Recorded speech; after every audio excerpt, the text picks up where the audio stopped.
بسم الله الرحمن الرحيم إن الحمد لله نحمده ونستعينه ونستغفره من يهده الله فلا مضل له ومن يضلل فلا هادي له وأشهد أن لا إله إلا الله وحده لا شريك له وأشهد أن سيدنا ونبينا وحبيبنا وشفيعنا وقرة أعيننا محمدا عبده ورسوله صلی اللہ تبارک و تعالی علیہ وعلی آلہ واصحابہ وازواجہ وذریتہ وبارک وسلم تسلیما کثیرا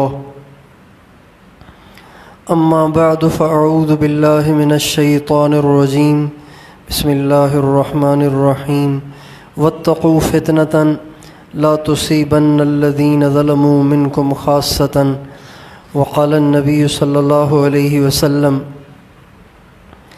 ادبوا اولادکم علی ثلاث خصال حب نبیکم وحب اہل بیتہ وتلاوۃ القرآن فإن حملة العرش یوم القیامۃ فی ظل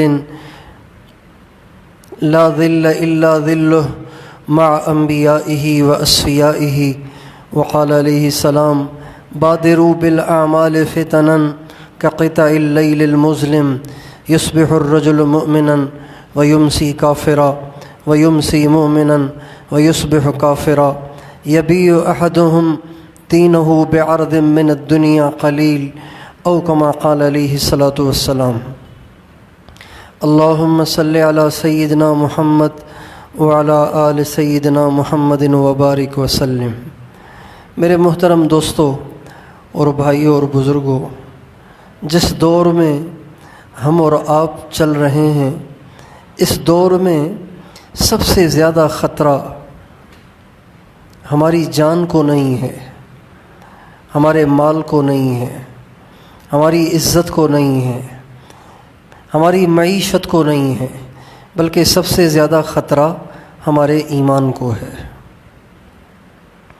جس دور میں ہم اور آپ چل رہے ہیں، یہ وہ دور ہے کہ جس کی شدت اور جس کا خطرناک ہونا، خوفناک ہونا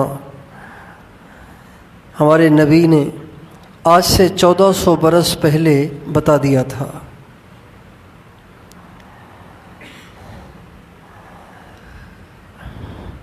یہ دور اس وجہ سے خطرناک ہے کہ ہر طرف فتنوں کا زور ہے اور دین کے دشمن اور ان کے ایجنٹ، ان کے کارندے ساری دنیا میں پھیلے ہوئے ہیں اور اسلام کا لبادہ اوڑھے ہوئے، دین کا لبادہ اوڑھے ہوئے لوگوں کے ایمان پہ ڈاکے ڈال رہے ہیں، اور لوگوں کو اس کا احساس بھی نہیں ہو رہا کہ ان کا ایمان لٹ رہا ہے۔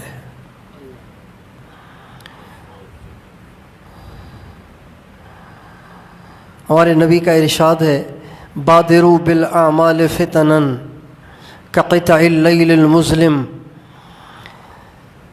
اعمال میں جلدی کرو اس سے پہلے کہ ایسے فتنے تمہیں گھیر لیں کہ وہ فتنے ایسے سیاہ اور کالے ہوں گے جیسے رات کا اندھیرا ہوتا ہے۔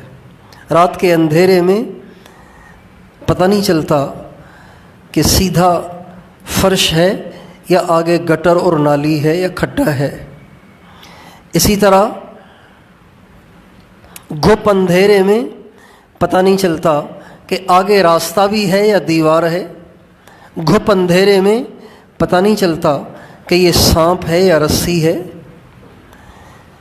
تو ہمارے نبی فرماتے ہیں ایسا اندھیرا فتنوں کا آنے والا ہے کہ پتہ ہی نہیں چلے گا، ایک عام آدمی فیصلہ ہی نہیں کر پائے گا کہ میں نے جانا کہاں ہے، حق کہاں ہے اور باطل کہاں ہے، سچ کہاں ہے، جھوٹ کہاں ہے، ایمان کہاں ہے اور نفاق کہاں ہے۔ ایک عام آدمی پریشان ہو جاتا ہے، یار ان کی بات سنتا ہوں تو لگتا ہے کہ یہی ٹھیک کہہ رہے ہیں، ان کی بات سنتا ہوں تو لگتا ہے کہ یہی ٹھیک کہہ رہے ہیں، تیسرے کی بات سنتا ہوں تو لگتا ہے کہ یہی ٹھیک ہیں، وہ دونوں تو ایسے ہی تھے، چوتھے کی سنتا ہوں تو لگتا ہے تینوں ایسے ہی تھے، چوتھا ہی ٹھیک ہے۔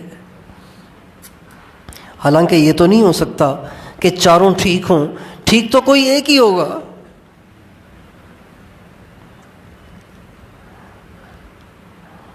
تو اس وقت فتنوں کی بھرمار ہے، فتنوں کی آندھی ہے، جیسے آندھی میں شاپر اڑ رہے ہیں، مٹی اڑ رہی ہے، تنکے اڑ رہے ہیں، برتن گر رہے ہیں، اور درخت جھوم رہے ہیں، اور دروازے دیوار سے ٹکرا کے اس سے آوازیں پیدا ہو رہی ہیں۔ جیسے آندھیوں میں ہر طرف شور ہی شور ہوتا ہے، ہر طرف گرد و غبار ہی ہوتا ہے، بالکل اسی طرح سے جس دور میں ہم اور آپ چل رہے ہیں، اس دور میں ایمان کے لٹیروں نے آستینیں چڑھائی ہوئی ہیں، اور وہ ہمارا ایمان لوٹنے کے در پہ ہیں۔ خاص طور پر جو ہماری نوجوان نسل ہے، 15 سے لے کے 35-40 تک کی جو نسل ہے، اس کے پیچھے ہاتھ دھو کے وہ پڑے ہوئے ہیں، اور بڑے خوبصورت طریقے سے اور سب سے بڑا میدان ایمان کو لوٹنے کا ان کے لیے سوشل میڈیا ہے، فیس بک ہے، یوٹیوب ہے، انٹرنیٹ ہے، اور اس کی مختلف ایپس ہیں جن کے ذریعے سے وہ ہماری نوجوان نسل کو لوٹ رہے ہیں، ہماری نوجوان نسل کا ایمان لوٹ رہے ہیں۔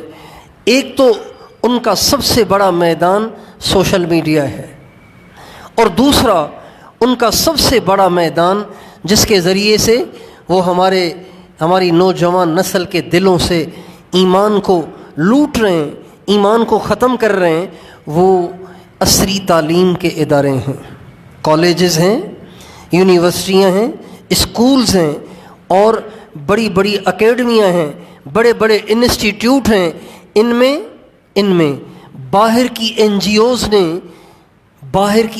اوز نے اپنے پیسے کے زور پر ایسے لوگ چھوڑے ہوئے ہیں، پتہ ہی نہیں چلتا کہ یہ باہر کا ایجنٹ ہے، پتہ نہیں چلتا کہ یہ باہر سے ایڈ لے رہا ہے، پتہ ہی نہیں چلتا کہ یہ باہر سے پٹیاں پڑھ کے ہماری نوجوان نسل کو پڑھا رہا ہے۔ بظاہر تو وہ فزکس کا لیکچر دے رہا ہوتا ہے، بظاہر تو وہ کیمسٹری کا لیکچر دے رہا ہوتا ہے، بظاہر تو وہ بایولوجی کا لیکچر دے رہا ہوتا ہے، بظاہر تو وہ اسلامیات کا لیکچر دے رہا ہوتا ہے، پاک اسٹڈی کا لیکچر دے رہا ہوتا ہے، لیکن اسی لیکچر کے دوران وہ ایسے شوشے چھوڑتا ہے کہ ہماری نوجوان نسل کو اسلام کے بارے میں، اللہ کے بارے میں، دین کے بارے میں، نبی کریم صلی اللہ علیہ وسلم کی شان اقدس کے بارے میں شکوک و شبہات میں مبتلا کر دیتا ہے، اور اس طرح وہ چھپے اور دبے وار کر کے ہماری نوجوان نسل کو اللہ کے خلاف ابھار رہا ہے، اللہ کے نبی کے خلاف ابھار رہا ہے، صحابہ کے خلاف ابھار رہا ہے، اہل بیت کے خلاف ابھار رہا ہے، اور اسلام اور دین اور شریعت کے خلاف ابھار رہا ہے، اور آخرت کے بارے میں شکوک و شبہات پیدا کر رہا ہے۔ یہ عمومی طور پر ہو رہا ہے۔ اب کوئی کالجز سے خالی نہیں ہے، کوئی یونیورسٹی ایسے ایجنٹوں سے خالی نہیں ہے، ایسے ملحد اور زندیق قسم کے پروفیسروں سے اور لیکچراروں سے خالی نہیں ہے کہ جو ہماری نوجوان نسل کے دل پہ محنت کر رہے ہیں اور ان کا برین واش کر رہے ہیں اور ان کو سمجھا رہے ہیں یہ دین تو پرانے زمانے کی چیز ہے اور عربوں کی طرف سے آیا ہوا ہے، تو آج کا زمانہ تو دین پہ چلنے کا تھوڑا ہی ہے، یہ تو ٹیکنالوجی کا زمانہ ہے، یہ تو سائنس کا زمانہ ہے، یہ تو بہت آگے کا زمانہ ہے، زمانہ ایڈوانس ہو گیا، زمانہ مریخ پہ پہنچنے کی تیاریاں کر رہا ہے، اور تم ابھی تک وہی اونٹوں کے زمانے کی باتیں کر رہے ہو۔ یہ باتیں کر وہ اسلام سے متنفر کر رہے ہیں، اسلام کے بارے میں شکوک و شبہات میں ڈال رہے ہیں، اور نبی کریم صلی اللہ علیہ وسلم کی ذات اقدس کے بارے میں بھی ایسے شوشے چھوڑ دیں کہ ہماری نوجوان نسل اپنے نبی کی شان کے بارے میں شکوک کا شکار ہو رہی ہے۔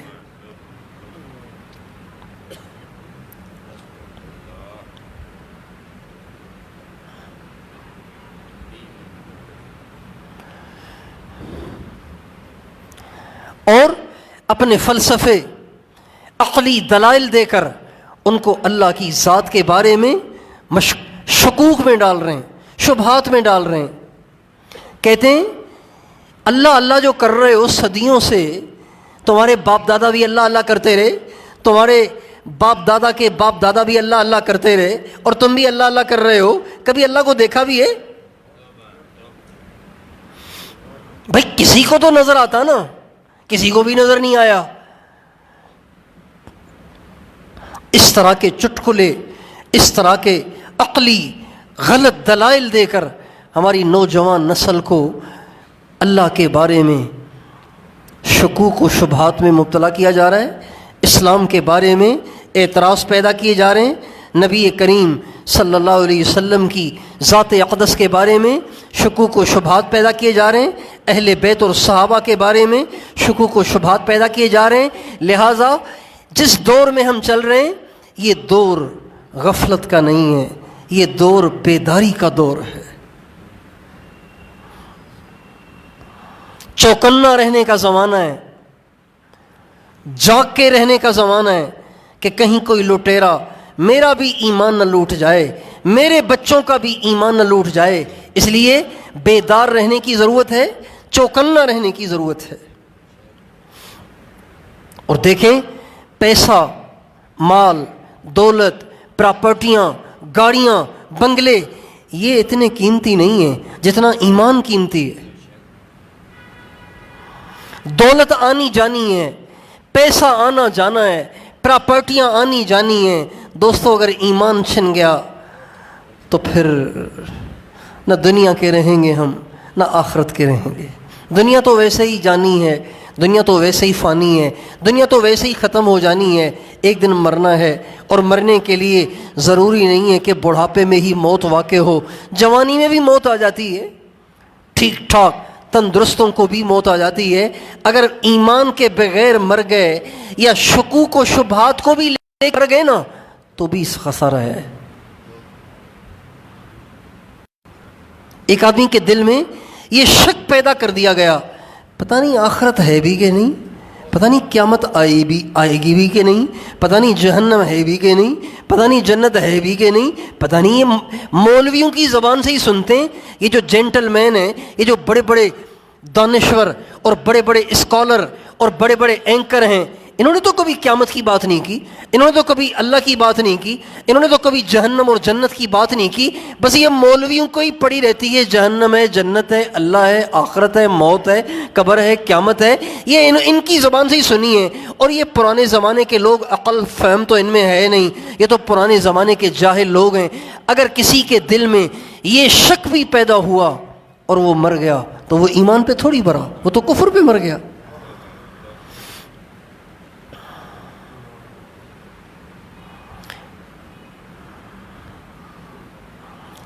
آپ کو اس کا اندازہ نہیں ہوگا کہ آپ کے معاشرے میں ایسے نوجوان جو آپ کو سلام بھی کرتے ہوں گے، آپ کے ساتھ چائے بھی پیتے ہوں گے، آپ کے ساتھ گپ شپ بھی لگاتے ہوں گے، آپ ان کے بارے میں سوچ نہیں سکتے کہ یہ اللہ کے بارے میں شکوک کا شکار ہے، نبی کے بارے میں شکوک کا شکار ہے، قیامت کے بارے میں شکوک کا شکار ہے۔ آپ اس کو کرے دیں گے تو آپ کو پتہ چلے گا، ورنہ آپ کو پتہ ہی نہیں چلے گا۔ یہ میرے ساتھ ہوا ہے، اس لیے رو رہا ہوں۔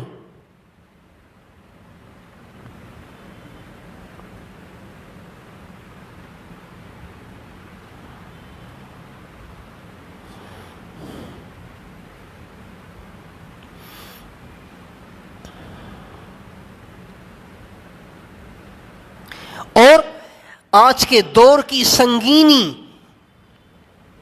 اور فتنوں کی بھرمار سے بالکل یہ بات کلیئر ہو رہی ہے، یہ بات واضح ہو رہی ہے، روز روشن کی طرح عیاں ہو رہی ہے کہ دجال کے لیے میدان بنایا جا رہا ہے۔ اگر دجال آج آ جائے تو ہم میں سے کون مانے گا اسے؟ کوئی بھی نہیں مانے گا. اگر وہ کہے کہ میں خدا ہوں تو کوئی بھی نہیں مانے گا اسے. اسے وہی مانے گا جو پہلے سے شکوک کا شکار ہوگا، وہی مانے گا جس کے دل کی شمع پہلے سے بجھ چکی ہو، بس وہ سوسائٹی کی وجہ سے اپنے کفر کو چھپاتا ہو، اپنے نفاق کو چھپاتا ہو، وہی اس کے نرغے میں آئیں گے.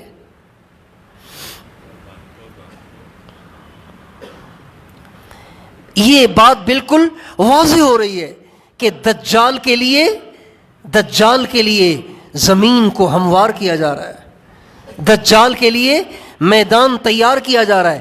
دیکھیں، درخت ایک دم نہیں کٹ کے گرتا، اس پہ ایک بہت بڑی تعداد میں کلہاڑی کے وار ہوتے ہیں. ہوتے ہوتے ہوتے ہوتے ہوتے جب اس کا تنا بہت زیادہ کٹ جاتا ہے، کمزور سا رہ جاتا ہے، پھر آخر میں ایک زوردار ایسا وار ہوتا ہے کہ جس سے اس کا موٹا تنا ایک دم سے دھڑام سے گرتا ہے اور درخت دو ٹکڑے ہو جاتا ہے. تو وہ جو دھڑام سے درخت دو ٹکڑے ہوا، وہ آخری وار سے نہیں، وہ جو پیچھے 100 وار ہوئے تھے ان کا بھی اس میں حصہ ہے. آپ کا سوشل میڈیا، آپ کا فیس بک، آپ کا یوٹیوب، آپ کی یہ ساری ایپس، یہ دجال کے لیے میدان بنا رہی ہیں. آپ کے یہ پروفیسر اور آپ کے یہ لیکچرار اور آپ کے یہ دانشور اور آپ کے یہ اسکالر جو باہر کی NGO سے ایڈ لے کر ہماری نوجوان نسل کے ایمان پہ ڈاکے ڈال رہے ہیں، یہ سب کے سب دجال کے لیے زمین کو ہموار کر رہے ہیں. اچھا، یہ بھی ہو سکتا ہے کہ یہ جو زمین ہموار کر رہے ہیں، ان کم بختوں، ان بدبختوں کو پتہ ہی نہیں ہے کہ ہم کیا کر رہے ہیں. بس پیسے کے شوق میں باہر سے ڈالر آ رہے ہیں، لہٰذا جو کہا جائے گا وہی کرنا ہے.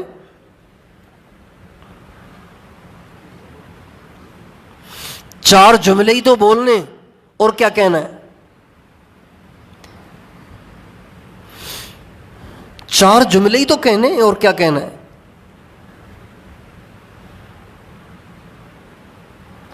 اور وہاں سے ہزاروں ڈالر آ رہے ہیں.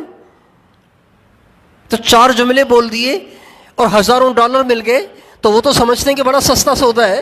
ہمارے نبی کا ارشاد ہے، بادروا بالاعمال فتنا کقطع اللیل المظلم، جلدی اعمال کر لو، ایسے نہ ہو کہ فتنوں کا ایسا دورہ ہو، ایسی آندھی فتنوں کی چل جائے جیسے کالی رات کا اندھیرا ہوتا ہے اور تمہیں پتہ ہی نہ چلے کہ حق کیا ہے اور باطل کیا ہے، اسلام کیا ہے اور کفر کیا ہے. پھر آپ نے فرمایا یصبح الرجل مؤمنا ویمسی کافرا ویمسی مؤمنا ویصبح کافرا. وہ زمانہ ایسا ہوگا کہ صبح کو ایک شخص مسلمان ہوگا، شام کو کافر ہو جائے گا، شام کو مسلمان ہوگا، صبح کو کافر ہوگا. پھر آپ نے فرمایا یبیع احدہم دینہ بعرض من الدنیا قلیل. لوگ اتنے ایسے احمق ہو جائیں گے، ایسے نادان، نا سمجھ اور بے وقوف ہو جائیں گے کہ تھوڑے سے دنیا کے پیسے لے کر اپنے دین کو بیچ ڈالیں گے.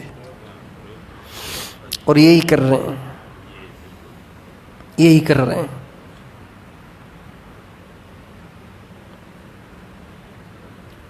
اس لیے آپ گہری نظر سے اپنی نوجوان نسل کے جذبات، ان کی کیفیات اور ان کے مزاج کو پرکھنے کی کوشش کریں گے نا، تو آپ کے نوجوانوں میں اور آپ کے بوڑھوں میں زمین آسمان کا فرق ہوگا. آپ گہری نظر سے دیکھیں، اللہ کا جو خوف آپ کے بوڑھوں میں ہوگا، نماز نہیں پڑھتے ہوں گے لیکن اللہ کا خوف آپ کے بوڑھوں میں جو ہوگا نا، وہ آپ کے نوجوانوں میں نہیں ہوگا.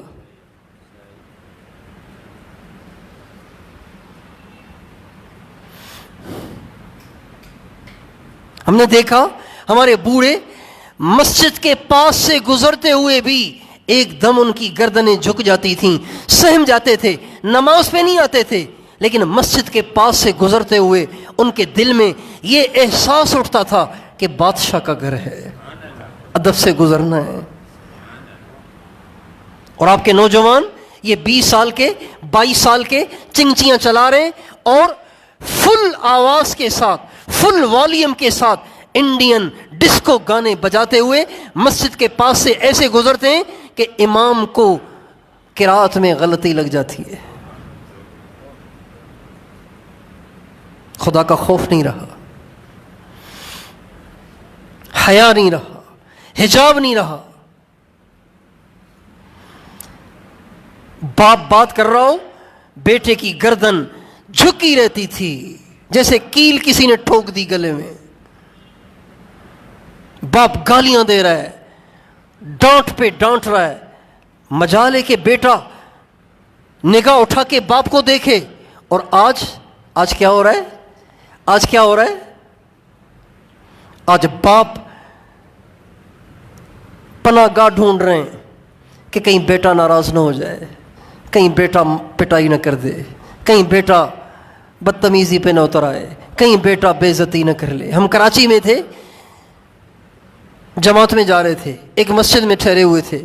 تو ظہر کی نماز کے بعد ایک بڑے میاں کو میں نے دیکھا، وہ مسجد کے ایک کونے میں بیٹھا رو رہا تھا. تو میں نے کہا بابا جی کیا ہو گیا، آپ رو کیوں رہے ہیں؟ کہنے لگے بیٹا کیا بتاؤں، آج میری بیٹی نے میری پٹائی کر کے مجھے گھر سے نکال دیا ہے. جو اللہ کا نہیں ہوگا وہ باپ کا بھی نہیں ہوگا، جو اللہ کا نہیں ہوگا وہ ماں کا بھی نہیں ہوگا، جو اللہ کا نہیں ہوگا وہ بھائیوں کا بھی نہیں ہوگا، جو اللہ کا نہیں ہوگا وہ بہنوں کا بھی نہیں ہوگا. اس لیے جس معاشرے میں اسلام نہیں ہے، جس معاشرے میں دین نہیں ہے، جس معاشرے میں نبی کا طریقہ نہیں ہے، وہ معاشرہ انسانوں کا نہیں ہے، وہ جانوروں کا معاشرہ ہے. لوگ یورپ کی تعریف کرتے ہیں، یہ ہوتا ہے وہ ہوتا ہے، ایسی سڑکیں، ایسا ڈسپلین اور ایسا امن و امان. یہ سب ان کی باتیں ہیں. کوئی اندر قریت کر دیکھے تو وہاں جو غلاظت ہے، وہاں جو نجاست ہے، وہاں جو بدماشی ہے، وہاں جو عیاشی ہے، دنیا میں کہیں نہیں ہے. لوگ اپنی ماں سے ضرورت پوری کر لیتے ہیں، اس سے بڑی بدماشی اور کیا ہوگی. اپنی ماں سے ضرورت پوری کر لیتے ہیں. اور یہ ہمارے لبرل یورپ کی تعریف کرتے ہوئے تھکتے نہیں ہیں. روزانہ اپنے گھروں میں اس کے تذکرے کریں، مغیبات کے تذکرے کریں. مولانا یوسف صاحب فرماتے تھے مغیبات کے تذکرے کریں، یعنی اللہ کا تذکرہ کریں، فرشتوں کا تذکرہ کریں، آخرت کا تذکرہ کریں، جہنم اور جنت کا تذکرہ کریں، قیامت کے دن حساب کتاب کا تذکرہ کریں. قبر جہنم کا گڑھا بن جائے گی اور جنت کا باغ بن جائے گی، اس کے تذکرے کریں. منکر نکیر آئیں گے، حساب کتاب لیں گے، سوال کریں گے، اس کا جواب طلب کریں گے، اس کے تذکرے کریں. اتنے کریں اتنے کریں اتنے کریں کہ سارے گھر کے بچے کے دل دماغ پہ یہ باتیں نقش ہو جائیں.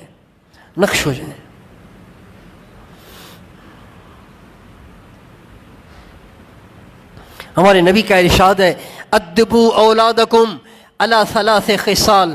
اپنے بچوں میں 3 صفات پیدا کرو، اپنے بچوں میں 3 صفات پیدا کرو. جامع صغیر کی حدیث ہے، حضرت علی رضی اللہ تعالیٰ عنہ اس روایت کے راوی ہیں. وہ فرماتے ہیں اللہ کے نبی نے فرمایا اپنے بچوں میں 3 صفات پیدا کرو، اپنے بچوں میں 3 صفات پیدا کرو. کون سی؟ حب نبیکم، اپنے بچوں میں اپنے نبی کی محبت بٹھاؤ، اپنے بچوں کے دلوں میں اپنے نبی کی محبت بٹھا دو.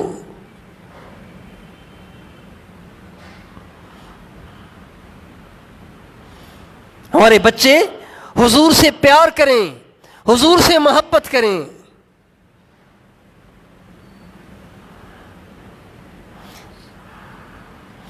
ان کی انتہا درجے میں تمنا مدینے کی زیارت ہو، کعبے کا طواف ہو، حضور کے روضے پہ سلام پڑھنا ہو.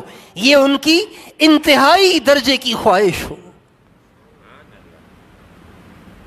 ان کی خواہش بائک نہ ہو، گاڑی نہ ہو، بنگلہ نہ ہو، پائلٹ بننا نہ ہو، فوجی افسر بننا نہ ہو، بڑا افسر اور بڑا پیسے والا اور بڑا مالدار بننا نہ ہو، بلکہ ان کی انتہائی درجے کی تمنا. بیٹا آپ کی کوئی خواہش ہے؟ جی انکل. بیٹا کیا خواہش ہے؟ انکل میری خواہش یہ ہے کہ اللہ مجھے مدینہ دکھا دے، اللہ مجھے حضور کا روزہ دکھا دے، میں جا کے حضور کے روزے پہ سلام پڑھوں،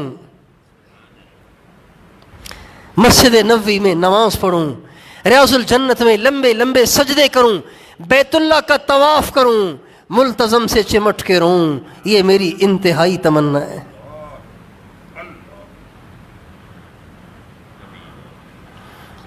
اپنے بچوں کے دلوں میں نبی کی محبت بٹھاؤ،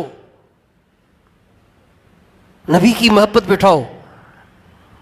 اب آج ہی جا کے اپنے بچوں کو یہ سبق سنانا ہے، آپ نے اپنے بچوں سے پوچھیں، بیٹا دنیا میں سب سے زیادہ پیار تمہیں کس سے ہے؟ بتاؤ، ابو سے، امی سے، بہن سے، بھیا سے، کس سے؟ پوچھو اپنے بچے سے۔ اگر آپ کا بچہ فٹ سے کہے حضور سے تو اس کو گلے لگاؤ، اس کو پیار کرو، اس کو کندھے پہ بٹھاؤ، اس کو سر پہ بٹھاؤ، اس کو ہار پہناؤ، آپ خوش نصیب ہیں۔ اور اگر وہ ادھر ادھر کی جھک مارے تو اس پہ نہیں، اپنے آپ پہ رو، اس کو نہیں، اپنے آپ کو ڈانٹو، اپنے آپ کو ملامت کرو کہ آپ نے اپنے بچے کو حضور سے آشنا ہی نہیں کیا۔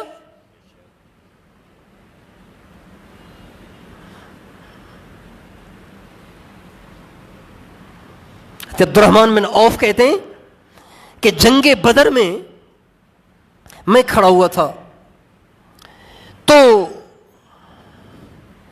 جب میدان جنگ بھٹی کی طرح سے بھڑکنے لگا اور ہر طرف سے وار ہونے لگے، تو میں نے اپنے دائیں بائیں دیکھا کہ میرے دائیں بائیں کوئی مضبوط ساتھی ہیں یا کمزور ہیں، ایسے ہیں کہ میرا کوئی ساتھ دے سکیں اگر میں کسی کافر کے ہاتھ میں پھنس جاؤں، تو کوئی آس پاس ایسے مضبوط ساتھی ہیں جو مجھے چھڑا لیں گے؟ تو کہنے لگے دائیں بائیں دیکھا تو دو بچے کھڑے ہوئے، دو بچے، معوذ اور معاذ، دونوں افرا کے بیٹے، دو بچے کھڑے ہوئے ہیں۔ میں نے کہا ہائے، ساتھی کمزور ہیں، کیا ہوگا؟ کہنے لگے ابھی میں یہ سوچ ہی رہا تھا کہ وہ دونوں ایک دم لپک کے میرے پاس آئے، کہنے لگے چچا جان۔ میں نے کہا جی۔ کہنے لگے آپ ابو جہل کو جانتے ہیں؟ میں نے کہا ہاں۔ آپ ہمیں دکھا سکتے ہیں کہ وہ کہاں ہے؟ میں نے کہا ہاں، وہ جو صفیں سیدھی کر رہا ہے نا، جو زیادہ شور مچا رہا ہے، یہی ہے۔ تو پھر میں نے ان بچوں سے پوچھا تم ابو جہل کا کیوں پوچھ رہے ہو؟ سنا ہے کہ وہ ہمارے نبی کو گالیاں دیتا ہے، وہ ہمارے نبی کو گالیاں دیتا ہے۔ یہ چھوٹے بچے کہہ رہے ہیں، چھوٹے بچے کہہ رہے ہیں، ہم نے سنا ہے، یہ بالغ نہیں ہیں، یہ نابالغ بچے ہیں، کہہ رہے ہیں ہم نے سنا ہے کہ وہ ہمارے نبی کو گالیاں دیتا ہے۔ ہم نے یہ طے کر لیا ہے کہ اس میدان میں اس کو ڈھونڈنا ہے، اس کو پکڑنا ہے، اس پہ وار کرنا ہے، جب تک اس کو ہلاک نہیں کریں گے اس سے جدا نہیں ہوں گے، یا ہماری گردنیں کٹ جائیں گی، ہم ٹکڑے ٹکڑے ہو جائیں گے، یا پھر ہم ابو جہل کو جہنم رسید کر کے پھر وہاں سے واپس آئیں گے۔ کہنے لگے بچوں کے عزائم تو بہت بڑے تھے، لیکن ان کی عمریں بہت چھوٹی تھیں، ان کا قد کاٹ بہت چھوٹا تھا، ان کے ہاتھ بڑے ننھے منھے کمزور تھے، لیکن عزائم ان کے بڑے طاقتور تھے۔ جو ہی میں نے ان کو اشارے سے ابو جہل بتایا تو کہنے لگے ایسے جیسے عقاب اڑ کے اپنے شکار کو پکڑتا ہے۔ یہ دونوں بچے ایک دم لپک کے اس کی طرف گئے اور بڑی چالاکی کے ساتھ ایک نے ابو جہل کے گھوڑے کی ٹانگ پہ وار کیا، جس سے گھوڑے کی ٹانگ کٹ گئی اور گھوڑا گر گیا۔ جب گھوڑا گرا تو ابو جہل بھی گر گیا، اور دوسرے نے ایک دم آگے بڑھ کر ابو جہل پہ اس زور کا وار کیا کہ ابو جہل وہیں تڑپتا رہا، اسے اٹھنے کی ہمت نہ ہوئی۔ اتنے میں ابو جہل کا بیٹا اکرمہ جو ابھی مسلمان نہیں ہوئے تھے، اس نے جو دیکھا کہ دو بچوں نے میرے باپ ستیہ ناش کر دیا، تو وہ آگے بڑھا اور اس نے آگے بڑھ کر ایک بچے کے بازو پہ زور سے تلوار کا وار کیا۔ کہتے ہیں اس بچے کا سارا بازو کٹ گیا، تھوڑی سی کھال رہ گئی، تھوڑی سی کھال رہ گئی، تھوڑی سی کھال رہ گئی. تو وہ کہتے ہیں کہ جب وہ میرا بازو، کٹا ہوا بازو تھوڑی سی کھال پہ اٹک رہا تھا تو میں نے اس کو پیچھے ڈال دیا اور میں نے بھی لڑائی شروع کر دی. وہ بچہ کہہ رہا ہے کٹے ہوئے بازو کو جو تھوڑی سی کھال پہ لٹک رہا تھا اس کو پیٹھ کے پیچھے ڈال دیا اور میں نے لڑنا شروع کر دیا. لیکن جب بازو نے پریشان کیا اور وہ لڑنے میں آڑے آنے لگا تو اس بازو کو میں نے پاؤں کے نیچے دبایا اور کندھے کو زور سے کھینچا تو وہ بازو الگ ہو گیا. ادبوا اولادکم علی ثلاث خصال حب نبیکم، اپنے بچوں کے دلوں میں اپنے نبی کی محبت کوٹ کوٹ کے بٹھاؤ.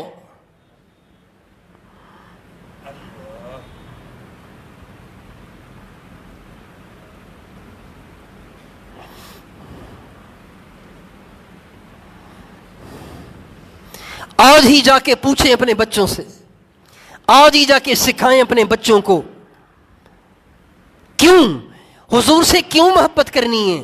حضور سے اس لیے محبت کرنی ہے کہ حق کا راستہ، ہدایت کا راستہ، اسلام کا راستہ، دین کا راستہ، اللہ کا راستہ ہمیں حضور نے بتایا. ہم اندھے تھے، حضور نے ہمیں آنکھیں دیں. آنکھیں دی سے مراد سیدھا راستہ دکھایا. آنکھیں تو اللہ نے دیں لیکن آنکھیں دی کا مطلب ہے کہ حضور نے ہمیں سیدھا راستہ دکھایا.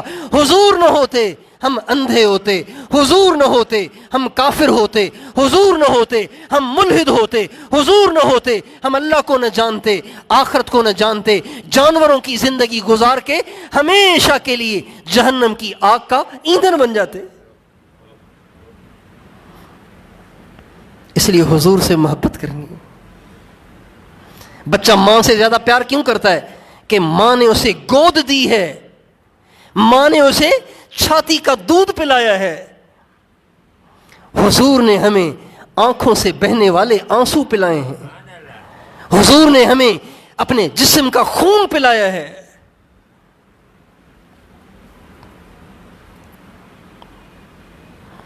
ہمارے نبی نے جب اسلام کی دعوت لے کے آپ کھڑے ہوئے تو ہر طرف سے مخالفت اتنی شدید شروع ہو گئی کہ ناقابل برداشت تھی، ناقابل برداشت تھی.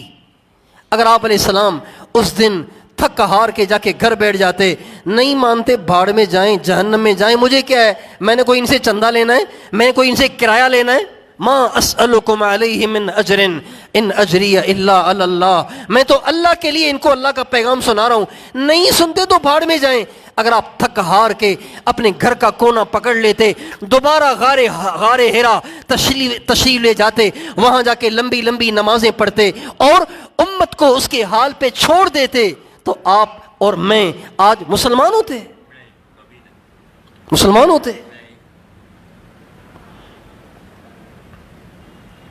دعا دیں مدینے والے کو، سبز گنبد والے کو، جنہوں نے پتھر کھا کے ہم تک پیغام پہنچایا، خون بہا کے ہم تک پیغام پہنچایا، ساری ساری رات آنسو بہا کے ہم تک اللہ کا پیغام پہنچایا، اور پیٹ پہ پتھر باندھ کے دین کی محنت کو کیا. اپنے بچوں کو بھوک سے روتا ہوا دیکھا لیکن دین کی محنت میں سستی نہ کی، جس کا نتیجہ یہ ہوا کہ اللہ تعالیٰ نے ان کی بات کو ساری دنیا میں پہنچا دیا. ہم اور آپ مسلمان ہو گئے. اور یہ بر صغیر کے لوگ تو یعنی پاکستان، ہندوستان اور بنگلہ دیش کے لوگ تو یہ تو حضور کے انتہائی ممنون ہیں، انتہائی ممنون ہیں، انتہائی ممنون ہیں. ان پہ حضور کا احسان باقی بر اعظموں سے زیادہ بڑا ہے. کیوں؟ اس لیے کہ اس بر صغیر میں اسلام محمد بن قاسم کے ذریعے سے آیا، اور محمد بن قاسم طائف کا رہنے والا، اور طائف میں اسلام تب آیا جب ہمارا نبی وہاں لہو لہاں ہوا، اور لہو لہاں ہو کے پتھر کھا کے بے ہوش ہو کے ہمارے نبی نے بد دعائیں نہیں دیں، اللہ سے دعا کی، اے اللہ اگر ان کے مقدر میں ہدایت نہیں ہے تو ان کو ہلاک نہ کرنا، ان کی اولاد میں سے ہی کوئی ایسے پیدا کر دینا جو تیری عبادت کریں، تجھ پہ ایمان لائیں اور تجھے تسلیم کریں۔ چنانچہ ہمارے نبی کی وہ لہو لہاں ہونے کی حالت میں دعا اللہ کے ہاں ایسی قبول ہوئی کہ اللہ نے انہی میں سے قاسم کو اٹھایا اور وہ یہاں اسلام کا جھنڈا خطے میں اسلام محمد بن قاسم کے ذریعے سے آیا۔ تو ہم جتنے بیٹھے ہوئے ہیں نا، یہ ہم سب کے سب یہ پوری لاکھوں کروڑوں مسجدیں اور یہ ہزاروں مدرسے اور یہ لاکھوں حفاظ اور یہ لاکھوں علماء، یہ سب کے سب طائف میں حضور کے لہو لہاں ہونے کا صدقہ ہے۔ اس لیے حضور سے زیادہ محبت کرنی ہے۔ اور جب قیامت کا دن ہوگا اور کوئی کسی کو کام نہ آئے گا، یوم یفر المرء من اخیہ وامہ وابیہ وصاحبتہ وبنیہ لکل امرئ منہم یومئذ شأن یغنیہ۔ کل قیامت کے دن باپ بیٹے کو کام نہ آئے گا، بیٹا باپ کو کام نہ آئے گا، ماں بچوں کو کام نہ آئے گی، بچے ماں کو کام نہ آئیں گے، کوئی بیوی خاوند بیوی کو کام نہ آئے گا، کوئی کسی کو کام نہیں آئے گا۔ جب ہر ایک اپنی جان کی فکر لیے ہوئے ادھر ادھر بھاگ رہا ہوگا، ہر ایک کہہ رہا ہوگا نفسی نفسی، اے اللہ میری جان بچا، اے اللہ جہنم کی اس مصیبت سے میری حفاظت فرما۔ اس دن ایک حضرت محمد مصطفیٰ صلی اللہ علیہ وسلم کی ذات گرامی ہی ہوگی جو کہہ رہی ہوگی امتی امتی، اے اللہ میری امت کو بچا، اے اللہ میری امت کو بچا، اے اللہ میری امت کو بچا۔ کون سی امت؟ صحابہ، وہ تو پہلے ہی بخشے ہیں، اہل بیت وہ تو پہلی جنت کے جوانوں کے سردار ہیں۔ کون سی امت؟ وہی امت جن کی عورتوں نے برقعے اتار دیے، جن کے نوجوانوں نے داڑیاں منڈا دیں، جن کے نوجوانوں نے پگڑیوں کا مذاق اڑایا۔ اس امت کے لیے کل قیامت کے دن رو رہے ہیں، اے اللہ میری امت کو بچا۔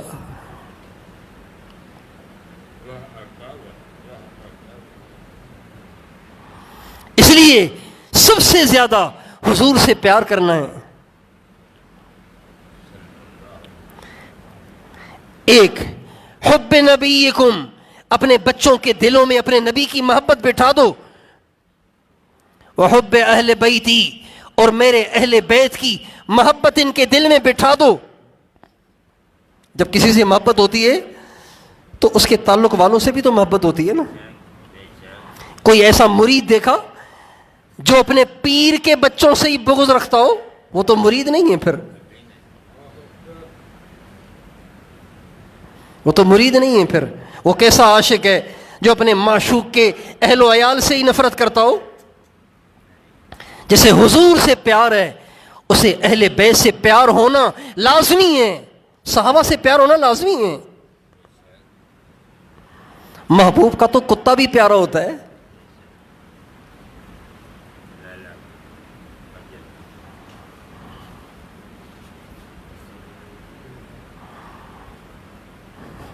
ہم لوگ جاتے ہیں نا عمرے پہ، تو وہاں جس ہوٹل میں کہیں ٹھہرتے ہیں تو وہاں بلیاں بھی ہوتی ہیں،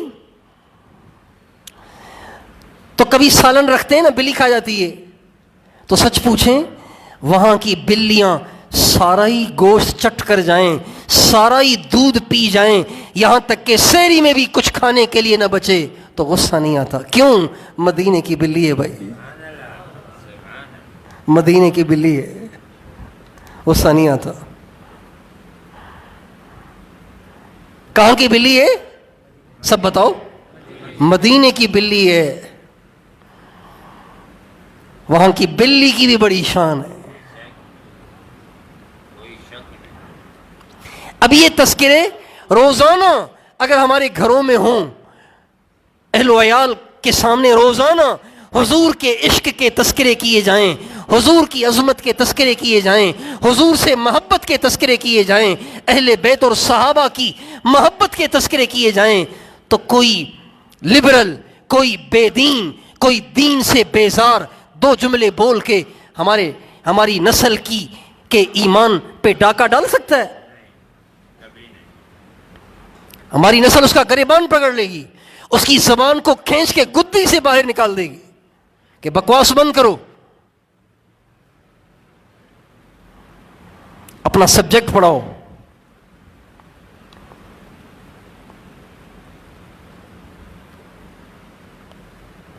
مجھے ایک نوجوان نے بتایا، کہا ہم بیٹھے ہوتے ہیں کلاس کے اندر، ہمارے جو سر ہیں وہ کبھی اللہ کے خلاف بول رہے ہیں، کبھی حضور کے خلاف بول رہے ہیں، تو بہت غصہ آتا ہے، کیا کرنا چاہیے؟ میں نے کہا کیا کرنا چاہیے؟ کھڑے ہو جانا چاہیے، اس کو پکڑ لینا چاہیے، کیا کرنا چاہیے؟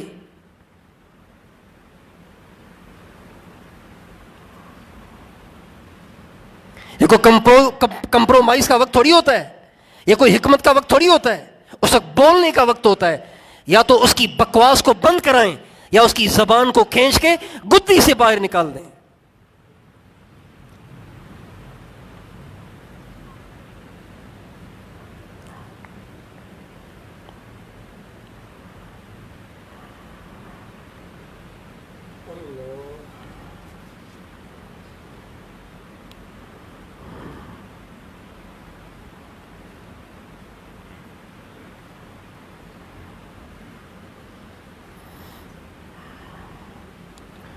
اپنے بچوں کو سکھائیں حضور کون ہے، اہل بیت کون ہے، ان سے پیار کریں، ان سے محبت کریں۔ تیسری چیز وتلاوت القرآن، اپنے بچوں میں قرآن پاک کی تلاوت کا شوق پیدا کر دیں۔ قرآن لے کے بیٹھے ہوئے ہوں بچے، جھوم جھوم کے پڑھ رہے ہوں۔ ہے ہمارے گھروں میں یہ ماحول؟ یہ ہمارا اپنا قصور ہے، اپنا قصور ہے ہمارا۔ جہاں 4 آدمی بیٹھے ہوتے ہیں 4 موبائلوں کی لائٹیں جل رہی ہوتی ہیں، جہاں 6 آدمی بیٹھے ہیں وہاں 6 موبائل کھلے ہوئے ہیں، جہاں 10 آدمی بیٹھے ہوئے ہیں۔ آپ کسی گاڑی میں سفر کریں، گاڑی میں جو ہی گاڑی میں آپ چڑھیں گے نا، اندر 45 سیٹر کوچ ہے، آپ 45 کی 45 سیٹوں پہ دیکھیں کیا ہو رہا ہے، موبائل کھلا ہوا ہے، بس بیٹھے ہوئے اس میں۔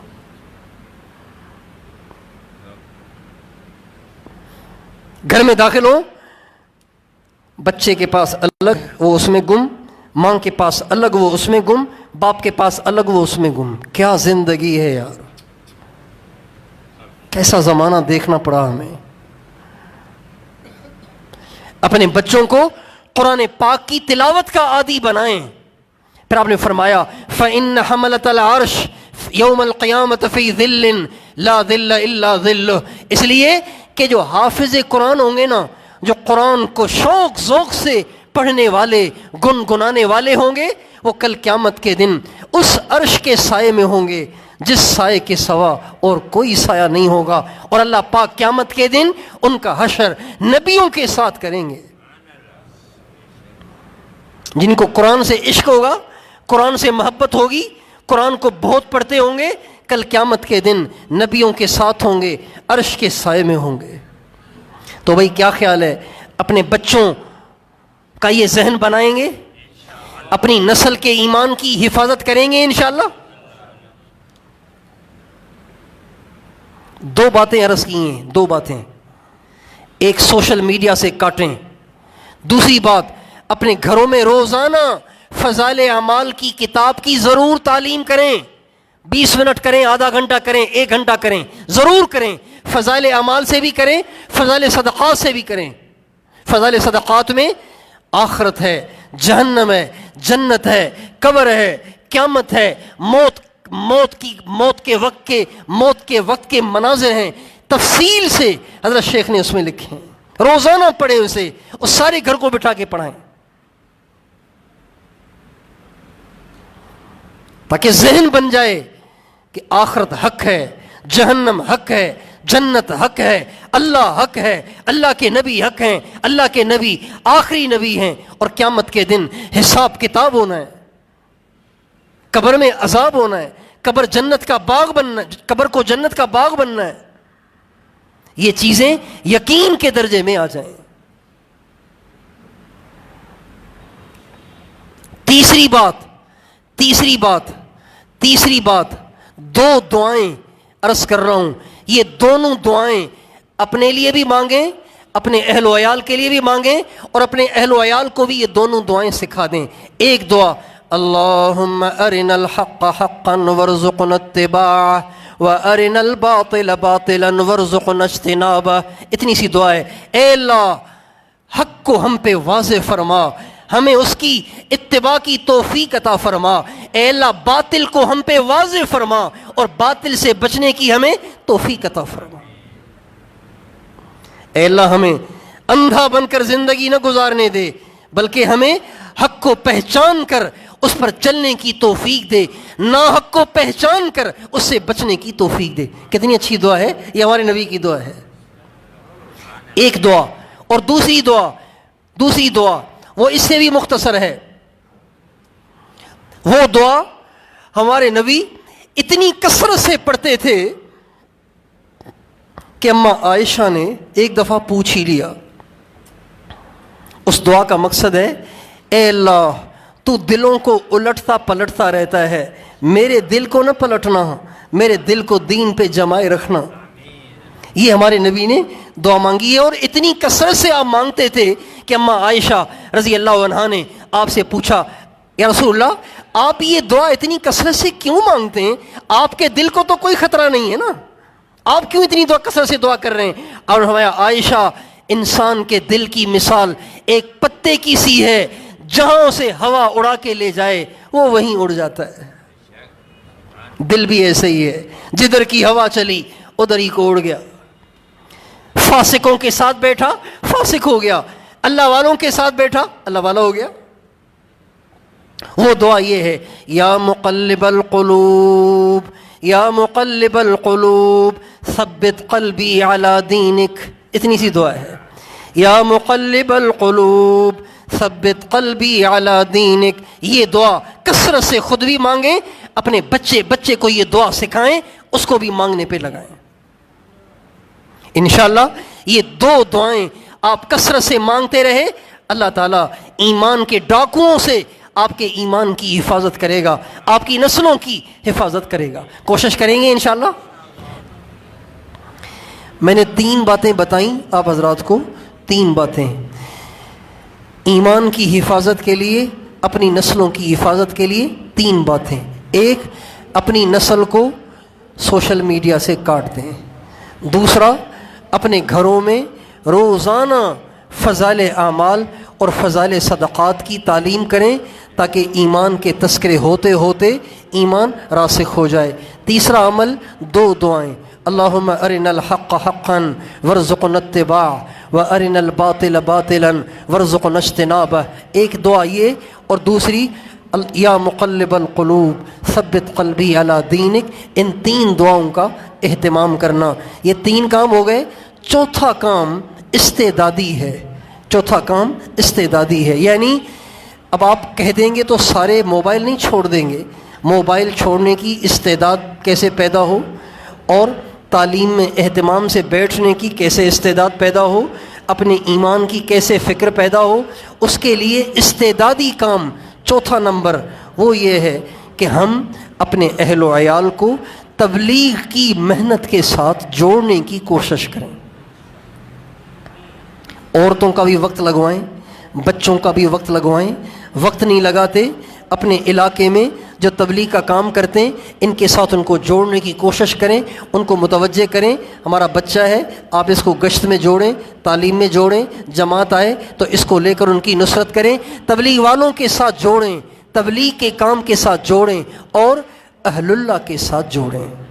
اللہ والوں سے اپنے بچوں کو ملاقات کروائیں، اللہ والوں سے اپنے اہل و عیال کو جوڑیں. یہ چوتھی بات استعدادی ہے. یہ 4 کام جو کر لے گا یہ ضمانت ہے اس کے ایمان کی حفاظت کی اور اس کے اہل و عیال کے ایمان کی حفاظت کی. کوشش کریں گے انشاءاللہ. درود شریف پڑھ لیجیے. لا الہ الا انت سبحانک انی کنت من الظالمین. اللہم صلی علی سیدنا محمد وعلی آل سیدنا محمد وبارک وسلم. اے اللہ، اے کریم آقا، اے ماؤں سے زیادہ مہربان اللہ، اے سب سے اچھے اللہ، اے سب سے بڑے اللہ، ہم تیرے گنہگار عاجز مسکین بندے تیرے دروازے پہ اس رات کے اندھیرے میں دور دراز سے جمع ہو کے اے اللہ تجھ سے اپنے گناہوں کی معافی مانگنے آئے ہیں۔ اے اللہ تو روٹھ گیا ہے، تجھے منانے آئے ہیں۔ اے اللہ تو ناراض ہو گیا ہے، ہم تجھے راضی کرنے آئے ہیں۔ اے مالک الملک تو ہم سب سے راضی ہو جا، ہم سب سے راضی ہو جا، ہم سب سے راضی ہو جا، ہم سب سے راضی ہو جا۔ گناہوں کو معاف کر دے، رحمت کا معاملہ فرما، عیبوں کی پردہ پوشی فرما، عیبوں کی پردہ پوشی فرما، دلوں کو پاک فرما، نگاہوں کو صاف فرما۔ اے اللہ سینے کو اپنی محبت سے لبریز فرما، ہماری ہڈی ہڈی، ہماری بوٹی بوٹی میں اپنی محبت کو پیوست فرما، اپنی محبت کو پیوست فرما۔ اے اللہ آج ساری دنیا کا باطل ہمیں اور ہماری نسلوں کو تجھ سے کاٹنا چاہتا ہے۔ اے اللہ تجھ سے دور کرنا چاہتا ہے، تیرے نبی سے کاٹنا چاہتا ہے، تیرے نبی کے اہل بیت سے کاٹنا چاہتا ہے، تیرے نبی کے صحابہ سے کاٹنا چاہتا ہے، ایمان سے کاٹنا چاہتا ہے۔ اے اللہ یہ ایمان کے لٹیرے ہاتھ دھو کے ہماری نسل کے پیچھے پڑ گئے ہیں۔ اے اللہ ہم سب کے پیچھے پڑ گئے ہیں۔ اے اللہ ہماری مثال اس بچے کی سی ہے جس میں کسی پاگل کتے سے لڑنے کی طاقت بھی نہیں ہے، اور اسے کہیں سر چھپانے کی جگہ بھی نہیں مل رہی، اور وہ بے بس ہو کے چیخ رہا ہے، چلا رہا ہے کہ کسی کو اس پہ رحم آ جائے اور وہ اس پاگل کتے کے کاٹنے سے اس بچے کو بچائے۔ اے مالک الملک، اے بادشاہوں کے بادشاہ، ہماری نوجوان نسل حیران ہے، سرگردان ہے۔ اے اللہ ان ڈاکوؤں کے ہاتھ چڑھ گئی ہے۔ اے اللہ ہم بس تجھی سے درخواست کرتے ہیں، تو ہی ہمارے اور ہمارے اہل و عیال، ہماری نسلوں، رشتہ داروں اور سارے مسلمانوں کے ایمان کی حفاظت فرما۔ اللہ ایمان کی حفاظت فرما، اے اللہ ایمان کی حفاظت فرما۔ اے اللہ ہم گواہی دیتے ہیں لا الہ الا اللہ محمد الرسول اللہ۔ اے اللہ ہم گواہی دیتے ہیں، اے اللہ اس گواہی کو ہم تیرے پاس امانت رکھتے ہیں۔ اے اللہ تو امانت میں خیانت نہیں کرتا، اے اللہ تو بڑا امانت دار ہے۔ اے اللہ یہ ہم تیرے پاس امانت رکھتے ہیں، اے اللہ ہمارا یہ ایمان موت کے وقت بھی ہمیں عطا فرما۔ اے اللہ قبر میں بھی عطا فرما، قیامت میں بھی عطا فرما، زندگی کے ہر پل میں عطا فرما، ہر لمحے عطا فرما۔ اے اللہ ہمیں کسی پل ایمان سے محروم نہ فرما، اپنی ناراضگی اے اللہ اپنی ناراضگی میں مبتلا نہ فرما، بے دینی کو ختم فرما، بے حیائی کو ختم فرما، بے پردگی کو ختم فرما، اسلام کا بول بالا فرما، کفر کا منہ کالا فرما، قادیانیت کو نیست و نابود فرما۔ اے اللہ ساری دنیا میں ختم نبوت کے اے اللہ ڈنکے کو بجا دے، اے اللہ ختم نبوت کے جھنڈے کو لہرا دے۔ اے اللہ ہر مسلمان کو ختم نبوت پر اے اللہ راسخ یقین عطا فرما۔ اے اللہ سارے قادیانیوں کو بھی ہدایت عطا فرما۔ اے اللہ جن کے مقدر میں ہدایت نہیں ہے اور وہ قادیانیت کی تبلیغ کر رہے ہیں، اے اللہ ان کو بھی ہدایت دے۔ جن کے مقدر میں ہدایت نہیں ہے اے اللہ ان کو چن چن کر ہلاک فرما، چن چن کر ہلاک فرما، اسلام کا بول بالا فرما، دعوت کے کام کی حفاظت فرما، دعوت کے کام کی حفاظت فرما، انتشار کو ختم فرما، کام کرنے والوں کی صحیح تربیت فرما۔ اے اللہ مدارس دینیہ کی حفاظت فرما، پڑھنے پڑھانے والوں کو اپنے مقربین میں شامل فرما۔ جن خانقاہوں میں اے اللہ تیرا نام سکھایا جاتا ہے ان خانقاہوں کی حفاظت فرما۔ اے اللہ ہر جگہ خانقاہیں قائم فرما۔ اے اللہ مردہ دلوں کو زندہ کرنے والے لوگ پیدا فرما۔ اے اللہ ہر طرف اہل اللہ کھڑے فرما، ہر طرف صاحب نسبت لوگ پیدا فرما۔ اے اللہ ہمیں ذریعے کے طور پر قبول فرما، ہماری ٹوٹی پھوٹی خانقاہ کو قبول فرما۔ سارے عالم میں تیرے نور کے پھیلنے کا باعث بنا، سارے عالم میں تیرے نور کے پھیلنے کا باعث بنا، سارے عالم میں دلوں کے تزکیے کا باعث بنا، تیری محبت، تیرے محبوب کی محبت کے پھیل جانے کا باعث بنا، بے دینی کے ختم ہونے کا باعث بنا۔ اے اللہ اقامت دین کی کوششوں کو کامیاب بنا۔ اے اللہ اہل حق کی حفاظت فرما، اہل حق کی حفاظت فرما۔ اے اللہ تمام علماء حق کی حفاظت فرما۔ اے اللہ ہمارے اس پیارے ملک کی حفاظت فرما، اس کے بحران ختم فرما، اس کی پریشانیاں ختم فرما۔ اے اللہ انتشار کو ختم فرما۔ اے اللہ اے اللہ اے اللہ اے اللہ تیرے نافرمانوں نے پہلے فرقہ واریت کی آگ کو بھڑکانا چاہا، ہمارے اے اللہ دینی قائدوں نے اے اللہ اس آگ کو بجھاتے بجھاتے اپنی زندگیاں لگا دیں، یہاں تک کہ فرقہ واریت کی آگ اے اللہ کسی حد تک بجھ گئی۔ اے اللہ اب وہ سیاست کے رنگ میں اے اللہ امت کو توڑ رہے ہیں، اے اللہ امت میں نفرتیں بٹھا رہے ہیں، اے اللہ اے اللہ اے اللہ اے اللہ امت کے ٹکڑے ٹکڑے کر رہے ہیں، اے اللہ نفرت کو پھیلا رہے ہیں۔ اے مالک الملک اپنی قدرت سے نفرتوں کی آگ کو بجھا دے۔ اے اللہ محبت کا ماحول قائم فرما، محبت کا ماحول قائم فرما، ہمارے اس پیارے ملک کی حفاظت فرما، اسے فرقہ واریت سے بچا، پارٹی بازی سے بچا، سارے مسلمانوں کو آپس میں ایک کر دے۔ اے اللہ ہمیں کوئی نیک حکمران عطا فرما۔ اے اللہ ہمارے اس ملک کی سرحدات کی حفاظت فرما۔ اے اللہ حکمرانوں کو وقت کے مطابق صحیح فیصلے کرنے کی توفیق عطا فرما۔ اے اللہ سرحدات کی حفاظت فرما، سرحدوں پہ کھڑی ہوئی افواج کی حفاظت فرما۔ اے اللہ مقروضوں کے قرضے اتار دے، بے گھروں کو گھر دے دے، بے رشتوں کے اچھے رشتے کرا دے۔ اے اللہ بے اولادوں کو نیک صالح اولاد دے دے، جن کی اولادیں بگڑ گئیں ان کو نیک صالح بنا دے۔ ہمارے بچوں کو قرآن پاک کا حافظ بنا، عالم ربانی بنا، دین کا دائی بنا۔ اے اللہ متقیوں کا امام بنا۔ اے اللہ ہمارے بچوں کو قبول فرما، ہمارے بچوں کو قبول فرما، ہمارے بچوں کو قبول فرما۔ تجھے تیرے نبی کے آنسوؤں کا واسطہ ہماری نسل کو مردود ہونے سے بچا، محروم ہونے سے بچا، ہماری نسلوں کو قبول فرما، قبول فرما، قبول فرما، قبول فرما، قبول فرما۔ اے اللہ قبول فرما۔ اے اللہ محرومی سے بچا، ہماری قیامت تک کی نسلوں کو اے اللہ ایمان پہ ثابت قدمی عطا فرما، ایمان پہ استقامت عطا فرما، کسی ایک کو بھی محروم نہ فرما۔ اے اللہ ہمارے بچوں کو قبول فرما، اہل و عیال کو قبول فرما، نسلوں کو قبول فرما، بے قصور قیدیوں کو عافیت سے آزاد فرما۔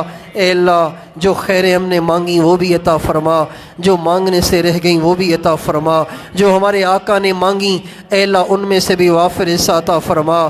اے اللہ اس مجمع میں اے اللہ جن جن کے دل میں جو جائز مرادیں ہیں تو اسے جانتا ہے، اے اللہ اپنے کرم سے ان سب کی جائز مرادیں پوری فرما۔ اے اللہ ان کے جائز ارمان پورے فرما، ان کے دکھ دور فرما، جو دور بیٹھے سن رہے ہیں اے اللہ ان کے دل میں بھی جو جائز ارمان ہیں اپنے کرم سے پورے فرما، پریشانیاں ختم فرما۔ جن جن نے ہمیں دعا کے لیے کہا ہے یا ان کا ہم پہ حق بنتا ہے اے اللہ ان سب کے جائز کام اپنے کرم سے کر دے، ان کی پریشانیاں دور کر دے، ان کے مسائل کو حل کر دے، ہماری نفرتیں ختم کر دے، آپس میں جوڑ بٹھا دے۔ اے اللہ آپس میں جوڑ بٹھا دے، نفرتیں ختم کر دے، ہماری دستگیری فرما، ہماری اس مجلس کو قبول فرما۔ اے اللہ ہماری اس مجلس کو قبول فرما، اسے سارے عالم کی ہدایت کا ذریعہ بنا، دن دگنی رات چگنی ترقی عطا فرما۔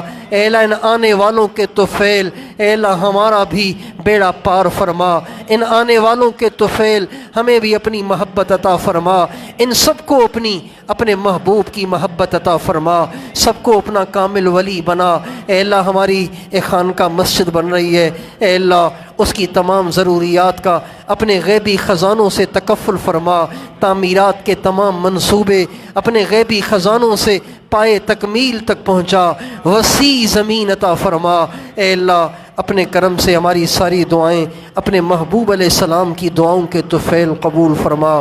آمین وصلی اللہ علی النبی الکریم وعلی آلہ وصحبہ اجمعین برحمتک یا ارحم الراحمین۔ گئے ان کی قبروں کو منور فرما، ان کو جنت الفردوس میں جگہ عطا فرما۔ اے اللہ ہمارے ایک جاننے والے بھائی سہیل ابڑو، ابھی ان کا انتقال ہوا، جوانی میں وہ دنیا سے چلے گئے۔ اے اللہ بہت بڑا اپنے خاندان کو، اپنے چاہنے والوں کو دکھ دے گئے۔ اے اللہ ان کو صبر جمیل عطا فرما، ان کو جنت الفردوس میں اعلیٰ سے اعلیٰ مقام عطا فرما۔ اے اللہ اور بھی جتنے ہمارے جاننے والے چلے گئے ان کو جنت الفردوس میں جگہ عطا فرما۔ آمین وصلی اللہ علی النبی الکریم وعلی آلہ وصحبہ اجمعین۔